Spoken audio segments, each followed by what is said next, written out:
છોટાઉદેપુરમાં ગેરકાયદે રેતી ખનન પર જનતા રેડ થઈ। ઓરસંગ નદીમાં ગેરકાયદે રેતી ખનનનો પર્દાફાશ થયો।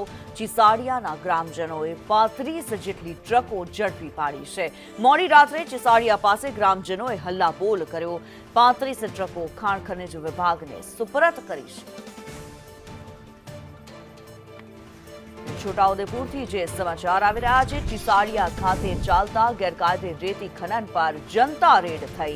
ગત મોડી રાત્રે ઓરસંગ નદીમાં ચાલતા ગેરકાયદે રેતી ખનન પર ગ્રામજનોએ હલ્લાબોલ કર્યો અને ગેરકાયદે રેતી ભરવા આવેલા 35 જેટલી ટ્રકો ગ્રામજનોએ ઝડપી પાડી હતી। 35 ટ્રકો ગ્રામજનોએ ઝડપીને ખાણ ખનિજ વિભાગને સુપરત કરી છે।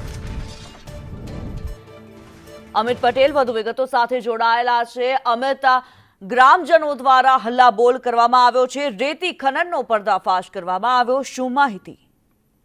ચોક્કસ જણાવી દો કે છોટાઉદેપુર જિલ્લામાં સફેદ રેતીનો કારોબાર ચાલી રહ્યો છે અને આ જે ચિસાડિયા ગામ છે તે સરહદી વિસ્તારમાં આવેલું ગામ છે અને અહીંયા ઓરસંગ નદીમાં કોઈ પણ લીઝ આપવામાં આવેલી નથી।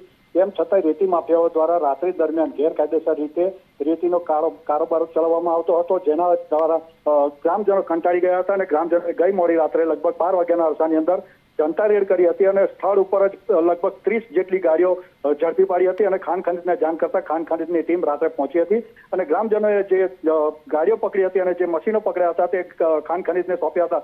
મહત્વની વાત એ છે કે છોટાઉદેપુર જિલ્લાની અંદર અત્યારે તો એકમાત્ર રેતી ઉદ્યોગ જ ચાલી રહ્યો છે, તેમાં પણ રેતી માફિયાઓ ખૂબ સક્રિય થયા છે અને બેફામ રેતી ખનન કરી રહ્યા છે, જેની સામે ખાણ ખનીજ આંખ આડા કાન કરતું હોય તેવું જણાવ્યું છે। ચિસાડિયા ખાતે ઘણા સમયથી રેતી ખનન ચાલતું હતું, પરંતુ કોઈ કાર્યવાહી કરવામાં ન આવતી હતી અને તેને કારણે ગ્રામજનો ઉશ્કેરાઈ અને ગત મોડી રાતે જનતા રેડ કરી અને કાર્યવાહી હાથ ધરી હતી।